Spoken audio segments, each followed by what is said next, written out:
호산나라고 하는 뜻은 우리를 구원하소서라고 하는 뜻입니다.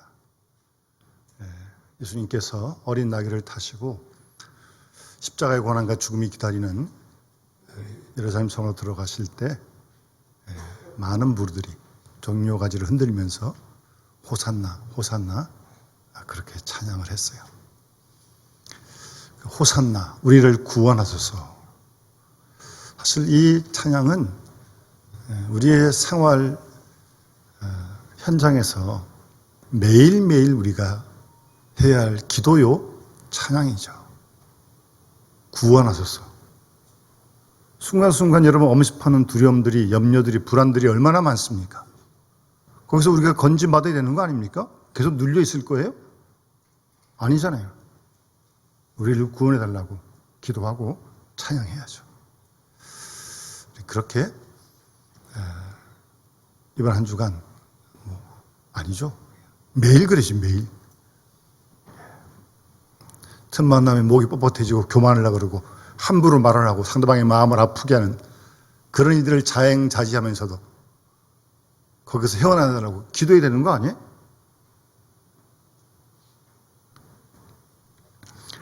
사실 우리가 이 코로나 전에는 종료주일에 성찬 예식을 베풀었습니다. 지금 아마 3년째 지금 하지 않고 있는데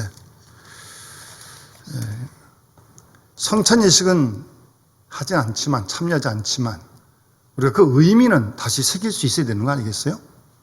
무슨 성찬 예식이 떡과 잔을 나누는 것이 하나의 요술은 아니잖아요. 매직이 아니잖아요. 그걸 먹으면 뭐 확 달라지고 그러는 겁니까? 아니요.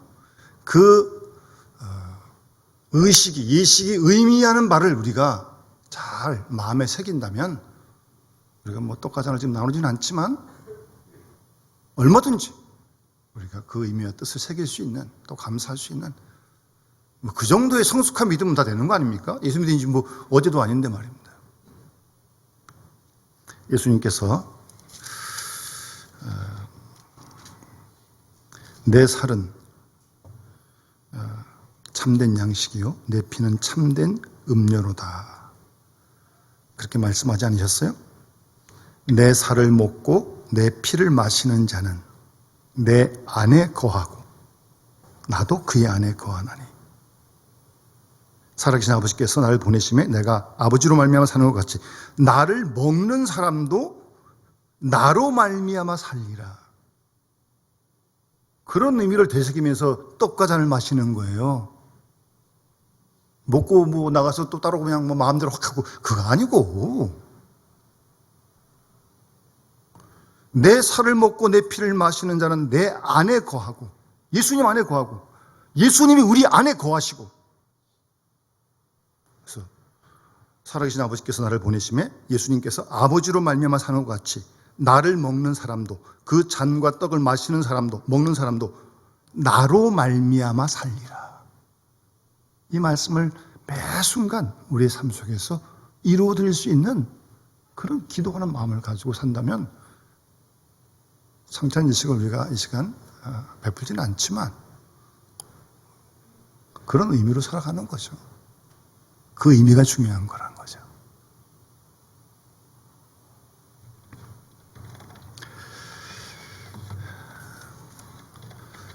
오늘 이 본문 말씀 가운데는 예수님께서 십자가상에서 행하신 말씀 가운데 목마르다 5번째 말씀이고요. 6번째 다 이루었다 2 말씀이 본문에 기록되어져 있습니다. 우리가 잘 아는 대로 십자가상에서 예수님께서 7마디 말씀을 하셨어요. 그래서 가상칠언이다 그렇게 우리가 부르는데요.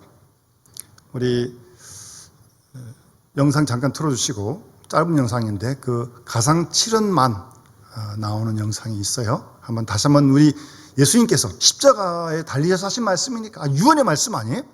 우리가 그 말씀을 좀 오늘도 내일도 이번 한 주간도 계속 좀 마음에 새기면서 살아가는 우리가 되어야 되지 않겠습니까? 네, 좀 들어주세요.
됐습니다. 예수님께서 성금요일에 십자가에 달리십니다. 지금 십자가 상에 달리셔서 지금 이 7마디 말씀을 하신 거예요. 이렇게 십자가에 이렇게 달려서 여기에 못이 박히고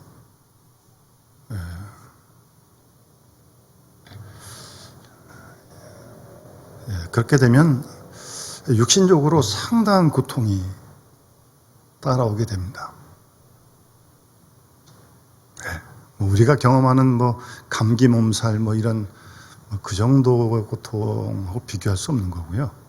어쨌든 이 십자가에 달리셨을 때 그 고통은, 통증은 그 말로 다 알 수 없는 그런 고통입니다. 그 고통 중에 지금 하신 말씀이에요. 첫 번째 말씀이 아버지여 저들의 죄를 용서해 주십시오. 저들이 하는 것 모르기 때문입니다. 누가복음 23장 34절의 말씀입니다.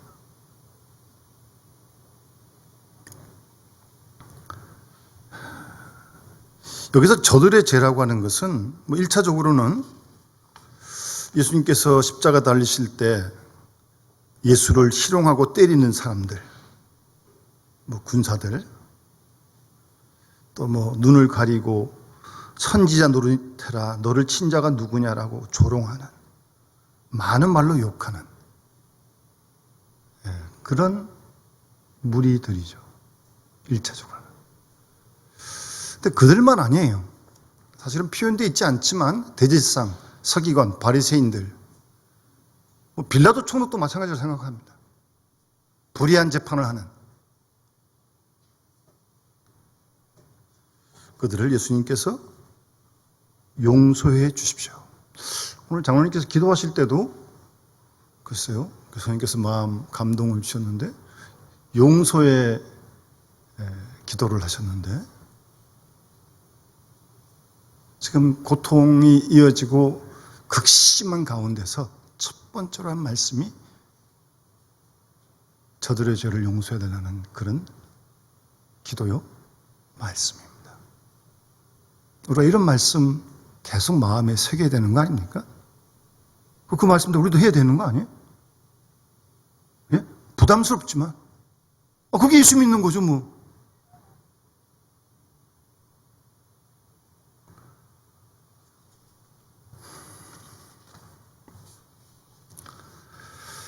여러분, 이 용서의 문제는요, 이 상당히 중요한 아주 심각한 문제입니다. 이거는 해도 되고 안 해도 되고 이런 선택의 문제가 아닙니다. 이거는 이거 안 하면요, 용서 안 하면요,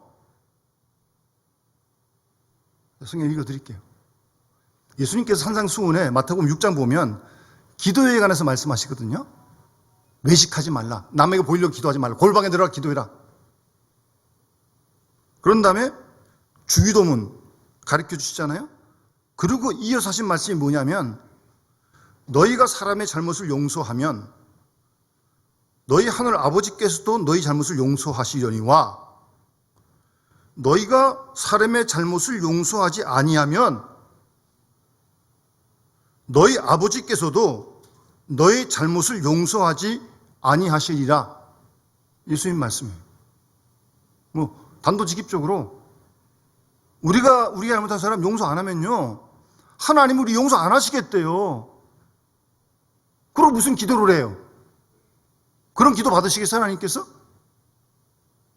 이게 아주 심각한 문제라니까요. 해도 되고 안 해도 이런 문제가 아니라니까. 이거 안 하면 안 된다니까, 용서 문제는요.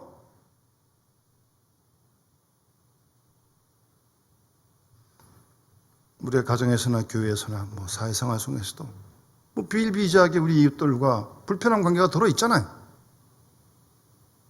상처를 받기도 하고 속상하기도 하고 분노하기도 하고.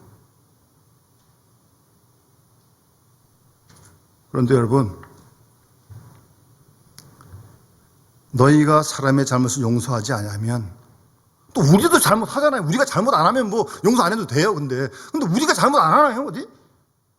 용서 받아야 돼요, 우리가. 심각한 문제라니까 이건요. 대충 뭐 해도 되고 안 해도 되고 그냥 그만 두리뭉실 그런 문제가 아니라니까 이건요. 용서 안 하면 하나님이 용서 안 하시겠다잖아요 지금. 그럼 용서 받으려면 용서해야죠 우리가.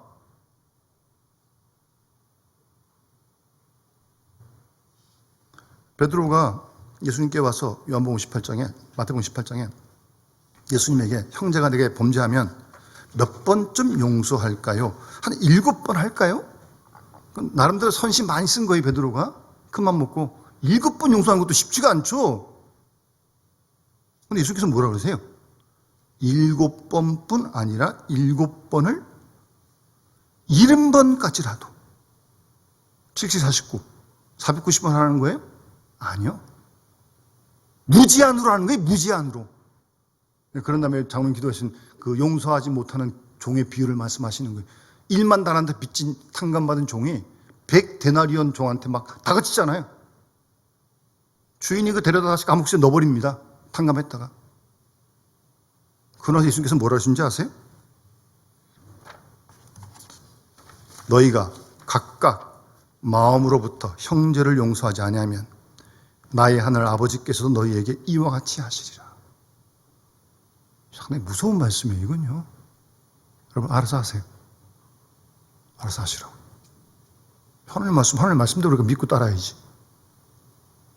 요새는 뭐 세상이 이렇게 저러니 뭐 그런 건 다 변명이고 그런 건 필요 없고요.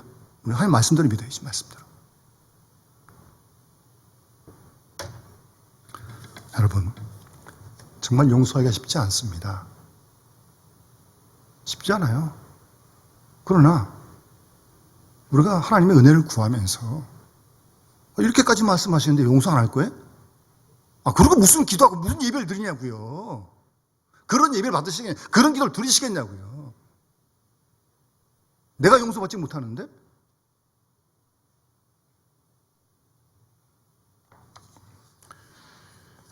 아버지여, 저들의 죄를 사하여 주옵소서. 저들이 하는 거 모르기 때문입니다. 주님이 십자가에서 그 무진장구 고통 속에서 첫 번째로 하신 말씀이에요. 두 번째 말씀은 내가 오늘 나와 함께 낙원에 있으리라고 하신 말씀. 그 누가복음 23장 보면 좌우에 두 강도가 달렸잖아요. 그 한 강도는 예수님 비방합니다. 내가 그리스도냐? 너 나와 함께 우리 구원해라. 메시아가 그 정도 해야 되는 거 아니냐?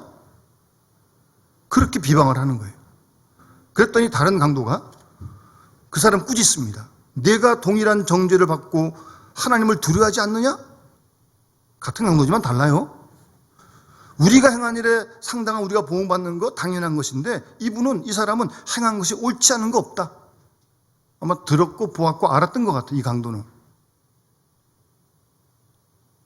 그러고 났더니 예수님에게 이 강도가 예수여 당신의 나라에 임하실 때에 나를 기억해 주십시오.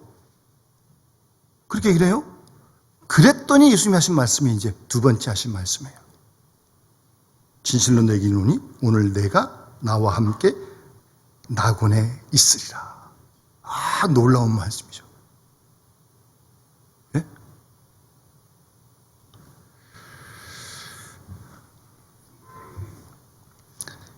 냉정하게 보면 드라마틱한 극적인 구원이기도 하지만 부끄러운 구원이죠. 죽기 전에 구원받은 거니까 이거는. 그런 사람 아니겠죠. 요새도 머리가 또 빨리 돌아간 사람들은 잔머리를 굴려가지고 그래? 그럼 나 제 왕창 짓다가 죽기 전에 회개했다. 그러면 큰일 납니다. 이런 걸 보고서 또 그렇게 따라하겠다 그러면 큰일 나는 거예요. 아주 부끄러운 건 이제 어떤 의미로는. 그런 아주 극적인 구원을 받은 거예요. 내가 나와 함께 낙원에 있을 것이다. 그러니까 예수여 당신 나라에 임할 때 나를 구원하려고. 그러니까 예수가 메시아임을 이 강도는 믿은 거죠. 그래서 구원을 받은 거예요. 어쨌든. 그런데 이 말씀을 계속 묵상하는 중에 제 마음속에 예수님 마음이 조금 와닿는데 예수님은 십자가에 달려 돌아가신 순간까지도 결국 이 강도 한 영혼에 대한 관심을 갖고 계신 것이고 예수 믿어라. 남이더라 그렇게 말씀하지 않으셨지만 구원, 복음을 전하신 거죠. 어쨌든 여러분, 예수님의 이러한 마음 우리가 배워가야 되는 거 아니에요? 한 사람이 중요한 거예요. 한 사람이, 어린아이, 소자 한 사람이 중요한 거예요. 그의 영혼을 구원하는 일이 제일 중요한 일이에요. 도매금으로 들어가면 안 됩니다. 그리고 복음을 전해야 됩니다, 여러분. 예수님 지금 결국 복음 전하신 거 아니에요? 말로 하지 않으셨지만 어쨌든 복음을 전하는 일이 우리의 최종 관심이 되어야 돼요. 5월달에 우리 교회에서 이제 학년직 선교를 할 겁니다. 기도 많이 하세요. 한 달 동안. 그런데 어떤 지도자가 뽑혀야 되느냐? 복음을 전하는 일에 열심을 다하는 지도자를 뽑아야 되는 거예요. 일꾼이 복음 전하는 일꾼이지 뭐 교회 부직분이 뭐 명예예요? 권력이에요 이게? 복음 전하라고 세워주는 거예요. 복음 전하라고. 그게 복음 전하는 일이 지도자의 미션입니다. 미션. 뽑힌 사람도 다시 한번 기억해야 돼요. 그 일이라고 하나님 뽑으신 거지 뭐 폼 잡으러 뽑은 게 아니에요. 복음을 전하는 거예요. 복음을. 예수님 돌아가시면서까지 십자가 주면서까지 한 영혼을 구원하시는 건 그거 아니에요? 그 관심이 얼마나 큰 거예요. 예수님 마음속에. 내가 나와 함께 낙원에 일 것이다. 예수님께서 그렇게 말씀하셨어요. 세 번째 말씀은 여자여보소서 아들입니다. 보라 내가 내 어머니다. 요한에게 어머니 부탁하시고 요한 보고 내 어머니다. 그렇게 말씀하시는 거죠. 뭐 1차적으로는 일단 어머니 마리아를 부탁하는 거죠. 효자죠, 효자. 단순히 근데 그것만은 아닌 것 같아요. 예수님의 마음에는요, 이 가족의 개념이 굉장히 넓습니다. 마태복음 12장 보면 예수께서 바쁘실 때, 뭐 공생에 복음 전하고 뭐 이러실 때 예수님 어머니하고 마리아하고 동생들이 찾아왔어요. 좀 잘 못 보니까 찾아왔겠죠. 할 말도 있고. 그 어떤 사람이 예수님께 보십시오. 당신의 어머니와 동생들이 당신께 말하려고 밖에 서 있습니다. 왔다고 얘기해 준 거예요. 그랬더니 이 말하는 사람에게 예수님께서 하신 말씀이 누가 내 어머니며 누가 내 동생들이냐 라고 말씀하시면서 손을 내밀어서 제자들을 가리키며 내 어머니요 내 동생들이다. 뭐 예수님이 뭐 어머니 마리아와 동생을 무시한 그런 거 아니죠. 그건 기본이고 지금 이 제자들 가리키면서 내 어머니요 내 동생들을 보라 이렇게 지금 말씀하셨습니다. 그러면서 하신 말씀이 누구든지 하늘에 계신 내 아버지의 뜻대로 하는 자가 내 형제요 자매요 어머니다. 예수께서 하신 말씀. 이 가족의 개념이 굉장히 넓으신 거예요. 여러분 옆에 사람 잘 보세요. 우리가 다 가족 아니에요? 형제 자매 아니에요? 우리 권사님이 어머니고 우리 집사님이 아버지 아니에요? 예수님의 이게 아주 시야가 팍 넓어지신 거예요. 그게 가족이라는 거예요. 가족인데 자꾸 이렇게 좀 성가시기도 하고 좀 불편하기도 하고 그러세요? 그래서 가족이 먼저라니까요. 가족이라니까 가족. 하나님 나라 가서 다 만날 거 아니에요, 여러분들? 아주 가족의 개념이 확 넓습니다. 아주. 그런 마음을 우리에게 가르쳐 주시는 거 아니에요? 예수님께서? 다 이렇게 좁아가지고 내 속, 아니. 기도해 주신 분이 내 어머니고, 내 아버지고, 예? 우리 자녀들 다, 우리 교회 후손들, 다음 세대들, 내 자식들고 형제고 자매고, 그런 마음으로 바라봐야지. 그럴 수 있도록 기도해야지 잘 안 되니까. 두 번째, 네 번째 말씀입니다. 좀 어려운 말씀이에요. 엘리 엘리 라마 사박다니 나의 하나님 나의 어찌하여 나를 버리시나이까. 사실은 이 말씀은 일단 육체적인 고통은 뭐 이렇게 달릴 때부터 찔릴 때부터 옷 벗길 때부터 뭐 목마르다 다 육체적인 고통 다 이고요. 근데 이건 사실 영적인 고통입니다. 이건 참 저도 묵상을 계속 하는데 좀 하여튼 쉽지가 않아요. 그런데 하나 좀 주의할 것은요. 이 말씀이 아시는 대로 시편 22편 말씀이거든요.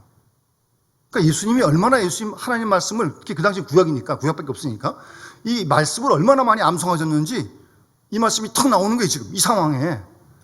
그 뭐 1절만 기억하셨겠어요? 아니 22편 전체를 다 뭐 암송하셨는지 모르겠지만 하여튼 기억하셨을 거예요. 그러니까 그래서 22편 맥락 속에서 있는 1절도 우리가 좀 보아야 한다는 겁니다. 그러니까 표현상으로는 내 하나님 어찌 나를 버리셨나이까 이게 지금 탄식하고 지금 그런 표현이잖아요. 예? 원망하는 것 좀 들리잖아요. 그런데요 시편 22편을 보시면 표현은 탄식의 표현이지만 시인의 마음은 그게 아니에요. 그것만 보면 안 돼요. 그 시편 22편 9절 10절에 이런 말씀들이 있어요. 오직 주께서 나를 모태에서 나오게 하시고 내 어머니 젖을 먹을 때 의지하게 하셨나이다. 내가 날 때부터 주께 맡긴 바 되었고 모태에서 나올 때부터 주는 나의 하나님이 되셨습니다. 이 22편 1절 이후에 9절 10절에 가면 이런 시가 있다니까요. 그리고 나의 하나님 그러잖아요 지금. 그러니까 나의 하나님 상당히 친밀감이 있는 거예요 지금. 예수님은 하나님을 부르시는데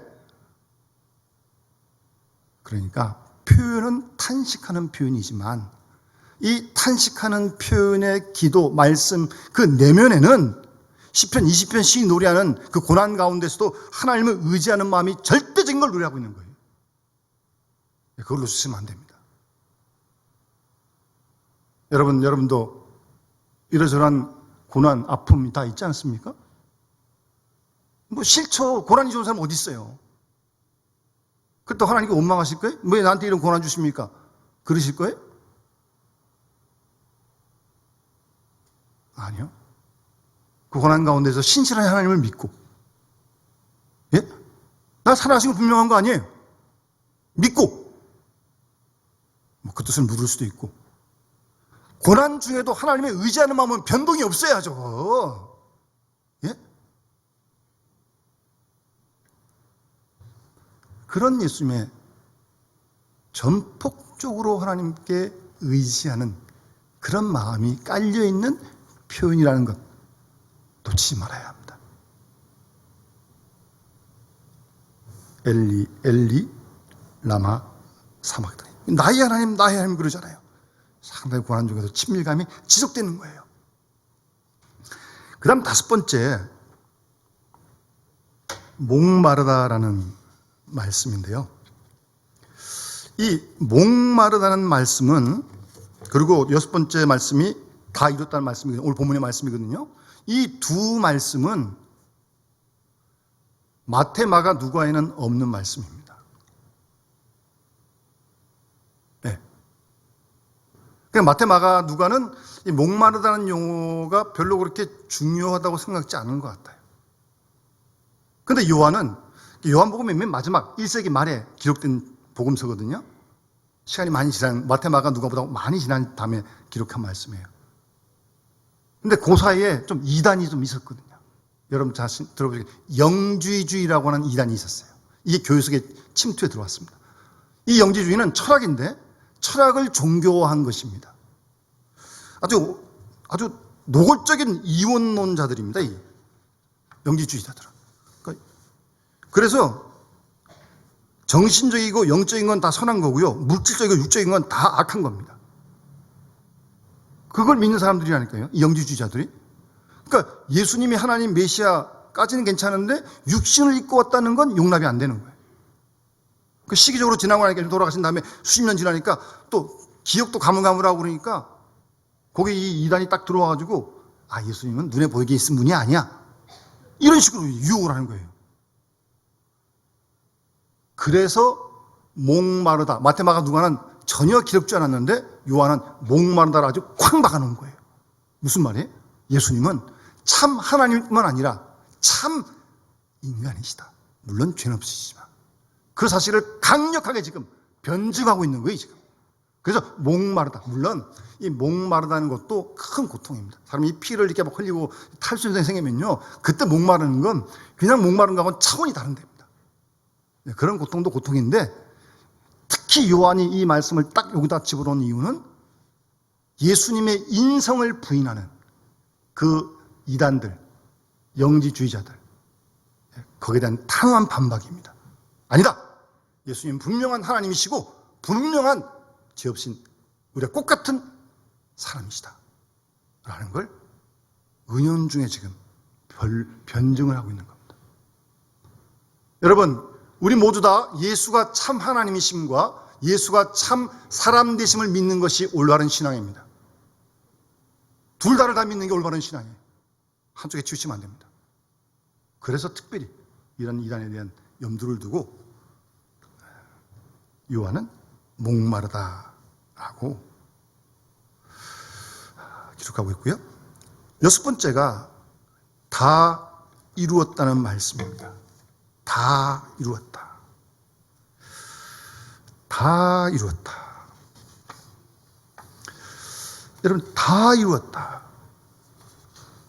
이 말씀은 사실 승리의 노래입니다. 승리의 노래예요. 승리의 노래. 다 이루었다. 주님께서 이 시간을 목적하고 이 하나를 위해서 지금까지 달려오셨는데 이제 그 사건이 이루어진 거예요. 그래서 다 이루었다라고 주님께서 말씀하신 것입니다. 그러니까 예수님이 십자가를 지신 것은 결코 우연한 일이 아니라는 겁니다. 어쩌다가 지신 게 아니라는 겁니다. 십자가를 지기 위해 태어나셨고 십자가를 위해 사셨고 그래서 십자가를 그 말씀대로 그대로 다 이루신 사건이라는 겁니다. 그러니까 할 수 없이 끌려가다가 그렇게 돌아가신 게 아니라는 겁니다. 다 이루었다. 완성을 뜻하는 말씀입니다.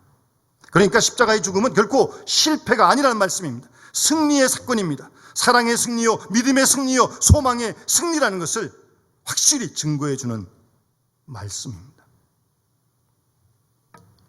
다 이루었다. 그래, 다 이뤘다 그러는데 다 이루신 건 아니잖아요. 아직도 구원받은 사람들이 많은데 그렇게 생각할 수 있잖아요. 지금 뭐 베드로도 배신하고 아직 전도할 사람도 많고 근데 어떻게 다 이루신 건가? 혹 이렇게 질문할 수 있어요.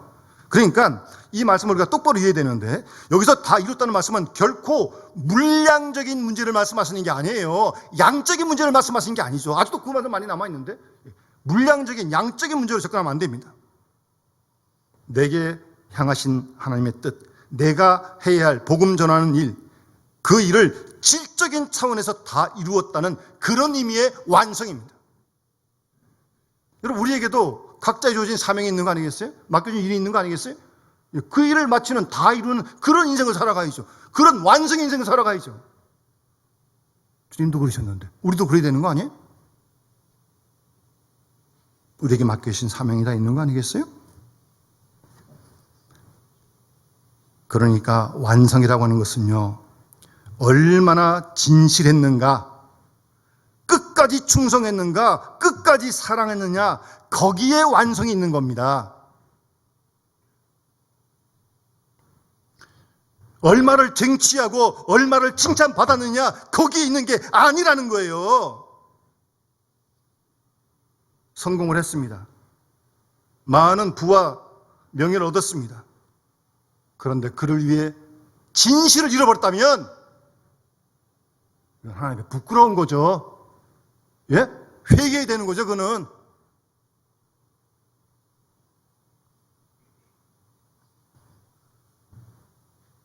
얻긴 얻었는데 믿음과 사랑을 저버렸다면 그는 얻었어도 얻은 게 아닙니다. 네. 그런 의미의 완성, 질적인 의미의 완성을 뜻하면서 주님께서 다 이루었다. 물론 구약에 예언된 말씀이 성취되는 그런 뜻도 포함되어 있고요. 뭐 여러 가지 복합된 의미로 간단하게 다 이루었다. 여러분, 우리도 주께서를 부르실 때 언제인지 모르겠지만 한 번 다 있는 거 아닙니까, 여러분? 그때 우리에게 맡긴 사명을 다 감당했습니다. 그러고 주 앞에 서야 되는 거 아니에요? 그 준비를 지금부터 해야 되는 거 아닙니까? 갑자기요? 당일치기를 해요? 아니죠. 다 이루었다. 주께서 맡긴 사명 다 감당했습니다. 그러고 주 앞에 설 수 있어야죠. 이 세상을 떠날 수 있어야죠. 마지막 7번째 말씀입니다. 아버지여, 내 영혼을 아버지 손에 부탁합니다. 사실 이 기도는 이스라엘 백성들이 잠잘 때 하는 취침 기도예요. 취침 기도. 그런데 예수님 그 기도 평소에 늘 하셨겠죠. 그러시다가 지금 임종 기도를 하시는 거예요. 그거 가지고. 여러분 세상 떠나실 때 무슨 기도하고 세상 떠나신다고 그래요? 얼마나 좋은 본을 보여주셨어요. 이 기도로 지금부터 주무실 때 기도하시고요. 세상 떠나실 때 이 기도하고 우리가 주님 품에 안길 수 있다면 그 영광 아니겠어요? 지금부터 연습하세요. 지금부터. 갑자기 안 돼요, 이건요. 아버지, 내 영혼을 아버지 손에 부탁합니다. 맡깁니다. 예? 그리고 주님 품에 안길 수 있어야죠. 세상을 떠날 수 있어야죠. 구체적으로. 모르긴 해도 세상을 떠나는 순간에 망감이 교차할 것 같아요. 그 순간이 없어서 아직 잘 모르겠지만. 근데 어쨌든 여러 가지 감정이 교차할 것 같아요. 두렵기도 하고, 무섭기도 하고. 모르겠어요. 하여튼 별 생각이 다 들 것 같아요, 진짜. 어떡하시게요, 그때? 여러분. 그때가 분명 올 텐데. 이 말씀 지금부터 연습하시라니까요. 주무실 때. 아버지, 내 영혼을 아버지 속에 부탁합니다. 그리고 평안함을 누리는 거예요. 뭐 그런 표현 없지만 그런 마음 아니에요? 예수님 마음이 지금 다 맡기고 이제 세상 떠나도 사명 감당했으니까 뭐 주님 배우면 되는 거니까 하나님 아버지 배우면 되는 거니까 그 집에 가면 되는 거니까 마음이 편안하신 거예요. 제가 요즘 이 말씀도 준비하면서 찬송가 60장에 좀 제가 좀 꽂혀 있어요. 잘 안 부르는 찬송가인데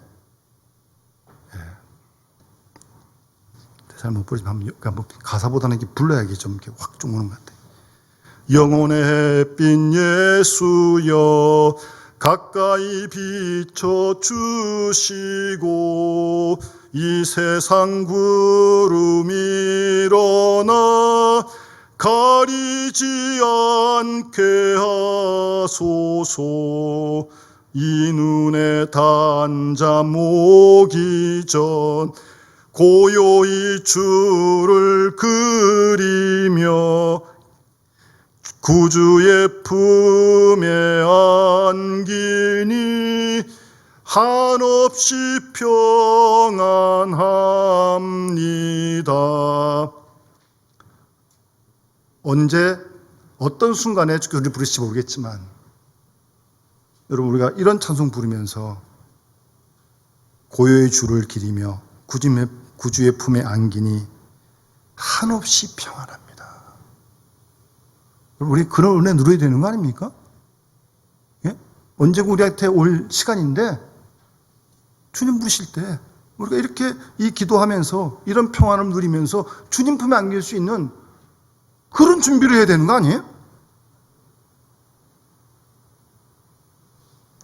여러분 고난주간 뭐 이번 주간만 아니죠 사실은요. 예수님의 이 7마디 말씀 다시 한번 한 말씀 한 말씀 묵상하시면서 이를 통해 우리에게 말씀하시고 깨닫게 하시고 준비케 하시는 우리 주님의 세미한 음성을 잘 듣고 뭐 언제고 우리를 유명하면 부르실 거 아니겠어요? 그때 정말 다 이루었다고 주님께 모든 걸 맡긴다고 그러면서 특별히 여러분 이 용서의 문제 이거 잘 해결하셔야 돼요. 실제적으로 구체적으로 그래 우리 용서받는데 그렇게 하루하루 우리 살아갈 수 있는 지혜로운 우리 믿음의 식구들이 다 되어주시기를 주 이름으로 축원합니다. 우리 찬송가 149장 찬양 드리면서 봉헌하도록 하겠습니다.